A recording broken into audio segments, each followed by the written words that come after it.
लोकवृत्त मराठी, लोकशाहीचा खरा आवाज।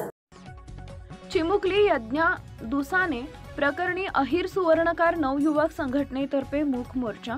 मालेगाव तालुक्यातील मौजे डोंगराळे इथं केवळ 4 वर्षाची चिमुकली यज्ञा जगदीश दुसाने हिच्यावर झालेल्या अमानुष अत्याचार व निर्गुण हत्येच्या घटनेविरोधात अहिर सुवर्णकार नवयुवक संघटना शिंदखेडा तालुका शिंदखेडा यांच्या वतीनं भगवा चौक ते तहसील कार्यालयापर्यंत मूक मोर्चा काढण्यात आला। या मोर्चाला महिलांसह नागरिकांनी मोठ्या संख्येने उपस्थिती लावून संतापाची निशाणी दाखवली। मोर्चा तहसील कार्यालयात पोहोचल्यावर तहसीलदार शिंदखेडा यांना निवेदन देण्यात आले। सदर निवेदन नायब तहसीलदार शारदा बागले यांनी स्वीकारले। यावेळी हर्षा वरसाळे, अणघा विस्पुते, साक्षी चौधरी व सोमनाथ अहिरराव यांनी आपले मनोगत व्यक्त करून घटनेचा तीव्र निषेध नोंदवला। निवेदनात नमूद करण्यात आले की 4 वर्षाच्या निरागस यज्ञावर झालेले शारीरिक अत्याचार व तिची निर्गुण हत्या ही संपूर्ण मानवतेला लज्जास्पद असेल अशी क्रूर घटना असून महाराष्ट्रासह सुवर्ण समाजात तीव्र संतापाची लाट उसळली आहे। कायदा व सुव्यवस्थेवरील जनतेचा विश्वास डळमळीत होऊ नये म्हणून या प्रकरणाचा जलद, काटेकोर व निष्पक्ष तपास व्हावा। आरोपी शक्य तितक्या लवकर कठोरात कठोर अशी फाशीची शिक्षा व्हावी अशी मागणी निवेदनातून करण्यात आली आहे। तसेच लहान बालिकांवरील अत्याचार रोखण्यासाठी शासनानं ठोस उपाययोजना राबवाव्यात। जनजागृती आणि समुपदेशन उपक्रमासाठी समाजातील व्यावसायिक संस्थांच्या माध्यमातून सहकार्य करण्याचीही तातडीची संघटनेनं जबाबदारी दर्शवली आहे। पीडित कुटुंबास तातडीनं आर्थिक मदत व उचित भरपाई मंजूर करण्याची मागणी करण्यात आली आहे। या मूक मोर्चाला अहिर सुवर्णकार समाज, सराफ असोसिएशन्स, हस्तकला असोसिएशन, भारतीय जैन संघटना, न्हावी समाज, देसले पंच मंडळ, ज्येष्ठ नागरिक संघ, ग्राहक पंचायत, दिव्यांग प्रहार संघटना, भाजपा शिंदखेडा, क्षत्रिय मराठा समाज, पत्रकार संघ तसेच शहरातील सर्व पक्ष व सुजाण नागरिकांनी समर्थन दर्शवले।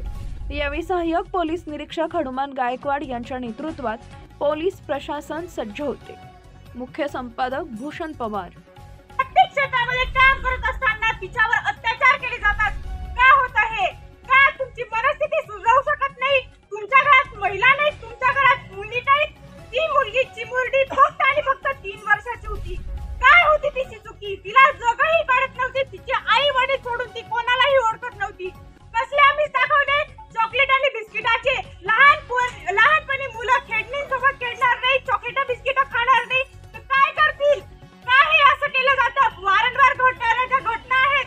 फक्त आणि फक्त 4 दिवस चर्चा करून उपयोग नाही, त्याच्यावर काहीतरी उपाय केला गेला पाहिजे। प्रत्येक वेळेस कॅन्डल मार्च करून काय उपयोग होणार आहे? नाही होणार, कारण की न्याय व्यवस्था जी हळूवारपणे चाललेली आहे त्याच्यावर कुठेतरी उपाययोजना केल्या गेल्या पाहिजे। त्याची मुरडीच्या आई वडिलांवर आज काही घात केले गेलेले आहेत, त्याची मुरडीचा चेहरा ठेचला गेलेला आहे। याचा न्याय कुठे मागावा? त्यांना दाद कशी मिळेल? हे आम्ही प्रत्येकपणे निवेदन देऊन 4 गोष्टींची चर्चा करून काय उपयोग होणार आहे? वारंवार ज्या घटना घडतात त्या बेफिकीरपणे जे समाजामध्ये वातावरण पसरवलेले आहे त्यामुळे या घटना वारंवार घडत असतात। जर त्या घटना वारंवार घडत असतील तर याचा उपयोग काय? एवढे कॅन्डल मार्च काढून उपयोग काय? निवेदन देऊन उपयोग काय? ती न्याय व्यवस्था सुरळीतपणे न चालवता त्या केसची फास्ट ट्रॅक मध्ये नोंदणी करून त्या कुटुंबियांना न्याय व्यवस्थेने व्यवस्थित पद्धतीने सहभागी करून त्यांना एक चांगले ॲडव्होकेट उज्ज्वल निकमांसारखे जे विधी तज्ञ आहेत त्यांचा सल्ला, त्यांच्याकडे त्यांची केस देऊन त्या मुलीला न्याय मिळवला गेला पाहिजे आणि त्या कुटुंबियांना आर्थिक मदत केली गेली पाहिजे। अशा चिमुरडीचा विश्व बघण्याचे जे काही स्वप्न होते, तिचे वडील काम करत असताना त्यांना ही घटना कळली। कशासाठी काम करत होते? कुटुंबाचा उदरनिर्वाह करावा, मुलांचे भवितव्य उज्ज्वल करावे यासाठी ती व्यक्ती काम करत होती आणि आल्यानंतर कुणीतरी त्या घटनेचा त्यांना निरोप दिला। काय त्या व्यक्तीवर बितली असेल आणि काय त्या व्यक्तीला यातना झाल्या असेल आपण याचा कुणीही विचार करू शकत नाही। आज आपण इथे जमलेले असताना चर्चा ही कुटुंबियाची न करता आज त्या मुलीवर जे अत्याचार झाले आहे त्याच्यावर आपण काय उपाययोजना करू शकतो याचा विचार केला गेला पाहिजे। आणि वारंवार घटना ज्या घडत असतील त्याच्यापेक्षा छत्रपतींचे शासन व्यवस्थित होते। 4 चौघांमध्ये त्या व्यक्तीला त्या नराधमाला मारलं जात होतं। मग ही न्याय व्यवस्था अशी चालत राहिली तर मुलींवर अत्याचार हे परत होत राहतील। आणि त्याच्यावर कोणत्याही व्यक्तीला सोडलं जाईल. कुठल्याही पद्धतीने त्यांना चांगले वकील स्वतः ते लावून स्वतः त्या गोष्टींपासून बचाव निर्माण करू शकतील. त्या व्यक्तीचं वय काय?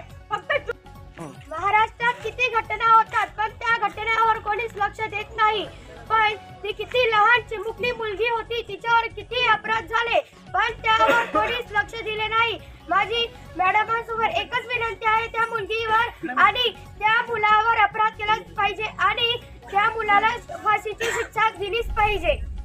त्याला फाशी आणि फाशी ही झालीच पाहिजे. त्याच्या घरात सुद्धा आया बहिणी असतील, त्यांना त्यांनी असा त्रास दिला असता, त्यांच्यावर काय बितली असेल हा त्यांनी विचार केला पाहिजे आणि त्या हरामखोराला फाशी ही व्हायलाच पाहिजे. या चौकात व्हायला पाहिजे. निश्चितपणे त्यांना काही ना काहीतरी शिक्षा केली गेली पाहिजे.